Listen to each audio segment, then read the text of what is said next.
ఓం మహాగణపతి నమః. ఈ వారము అనగా మే 4 నుంచి మే 10వ తేదీ వరకు ఉన్నటువంటి వార ఫలితాలు ద్వాదశ రాశుల వారికి ఏ విధంగా ఉన్నాయో చూద్దాము.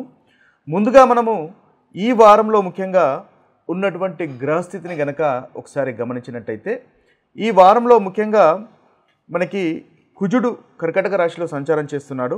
అదేవిధంగా శుక్రుడు మీన రాశిలో సంచారం చేస్తున్నాడు. రాహువు మీన రాశిలోనే సంచారం చేస్తున్నాడు. రవి వచ్చేసి మనకు మేష రాశిలో ఈ వారంలో సంచారం అనేది ఉంటుంది. ఇక బుధుడు వచ్చేసి మనకి ముఖ్యంగా మేష రాశిలోకి ఈ నెల 7వ తేదీ రోజు అంటే మే 7వ తేదీ రోజు సంచారం అనేది ఉంటుంది. అంటే బుధుని యొక్క మార్పు అనేది ఈ వారంలో గ్రహ సంచారం యొక్క మార్పు అనేది ఉంటుంది. ఇక చూసినట్టయితే మనకు గురువు వృషభ రాశిలో సంచారము, శని మీనరాశిలో సంచారము, కేతు కన్య రాశిలో సంచారము. ఇది ఈ వారంలో స్థూలంగా ఉన్నటువంటి గ్రహస్థితి.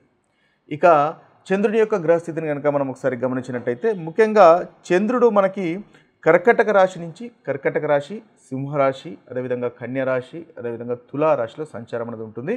చంద్రుని యొక్క నక్షత్రాల్లో సంచారం కనుక మనం గమనించినట్టయితే ముఖ్యంగా చంద్రుడు పుష్యమి, ఆశ్లేష, మఖ, పూర్వ పాల్గుని, అదేవిధంగా ఉత్తర పాల్గుని, చిత్త, స్వాతి నక్షత్రాల్లో చంద్రుని యొక్క సంచారం అనేది ఉంటుంది. ఇది స్థూలంగా ఈ వారంలో ఉన్నటువంటి గ్రహ సంచారం.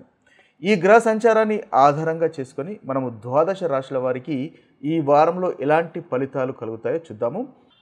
కన్యారాశి వారి ఫలితాలు కనుక ఈ వారంలో ఒకసారి మనం గమనించినట్టయితే కన్యారాశి వారికి దాదాపు ఈ వారం మొత్తము చాలా చక్కటి ఫలితాలే అధికంగా గోచరిస్తున్నాయి. ముఖ్యంగా ఆదివారము సోమవారం కనుక చూసుకున్నట్టయితే ఆదివారం సోమవారం చాలా చక్కటి ఫలితాలు కనిపిస్తున్నాయి. లాభదాయకంగా కనిపిస్తుంది. మీరు చేస్తున్నటువంటి పనుల్లో లాభదాయకంగా ఉంటుంది, ప్రాఫిటబుల్గా కనిపిస్తుంది. అన్ని విషయాల్లో అనుకూలత ఉంది.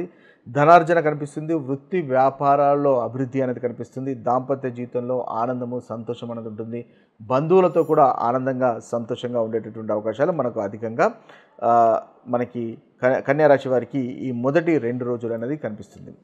ఇక చూసుకున్నట్టయితే తర్వాత మనకి మంగళవారము బుధవారము ఈ 2 రోజులు కాస్త ఆరోగ్య సమస్యలు ఉండేటటువంటి అవకాశాలు కనిపిస్తున్నాయి. దూర ప్రయాణాలు ఉండేటటువంటి అవకాశాలు కనిపిస్తున్నాయి. కాబట్టి ఒకవేళ దూర ప్రయాణాలు కనుక ఉన్నట్టయితే వాటికి తగినటువంటి ప్లానింగ్ అనేది ఈ రెండు రోజుల్లో చేసుకోవడం వల్ల ఉత్తమమైనటువంటి ఫలితాలు పొందగలుగుతారు. ముఖ్యంగా ఏదో బాధ మిమ్మల్ని ఇబ్బంది పెడుతుంది, లేదా నిద్రలేమి సమస్య, నిద్ర పట్టకపోవడం లాంటి ప్రతికూలమైనటువంటి ఫలితాలు మనకి కన్యారాశి వారికి ఈ 2 రోజుల్లో గోచరిస్తున్నాయి. కాబట్టి ఆ విషయంలో జాగ్రత్తగా ఉండండి. లేజీగా ఉండకండి, జలస్గా ఉండకండి. బంధువులతో స్నేహితులతో విరోధాలకు దూరంగా ఉండండి. మాట తీరును గమనించుకోండి.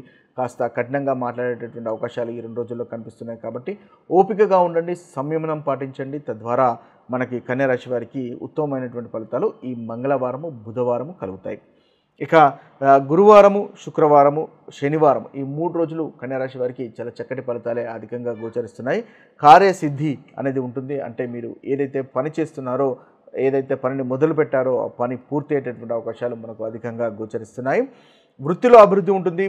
మంచి ప్రోగ్రెస్ అనేది ఉంటుంది. అదేవిధంగా పనికి తగినటువంటి ప్రశంసలు మీరు పొందగలుగుతారు. మనస్పర్ధలు భార్యాభర్తల మధ్య కానీ ఉన్నట్టయితే ఆ మనస్పర్ధలు కూడా తొలగిపోతాయి. ఆనందము సంతోషం అనేది ఈ 2 రోజులలో ముఖ్యంగా మనకి గురువారము శుక్రవారం శనివారం వరకు కూడా మనకు కనిపిస్తున్నాయి. సమాజంలో గౌరవ మర్యాదలు అనేవి పెరుగుతాయి. సుఖమైనటువంటి నిద్ర ఉంటుంది. ఏదైనా కొత్త లుక్ లాంటిది మీరు ప్రయత్నం చేయాలనుకుంటే ఈ 2 రోజుల్లో ఈ 3 రోజుల్లో ప్రయత్నం చేయొచ్చు. తద్వారా మంచి ఫలితాలు మీరు పొందగలుగుతారు.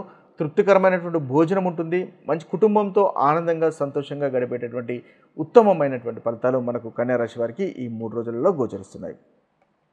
ఇవి స్థూలంగా కన్యారాశి వారికి ఈ వారంలో ఉన్నటువంటి రాశి ఫలితాలు. ఈ రాశి వారు ముఖ్యంగా విష్ణు సహస్రనామం వినడము లేదా చదవడం వల్ల ఈ వారంలో మీకున్నటువంటి ప్రతికూలమైనటువంటి ఫలితాలు తొలగిపోయి అనుకూలమైనటువంటి ఫలితాలు కలుగుతాయి.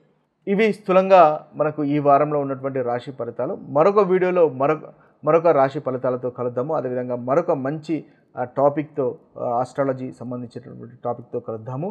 అంతవరకు సెలవు. సర్వే జన సుఖినో భవంతు. సర్వే సుజన సుఖినో భవంతు. నమస్తే.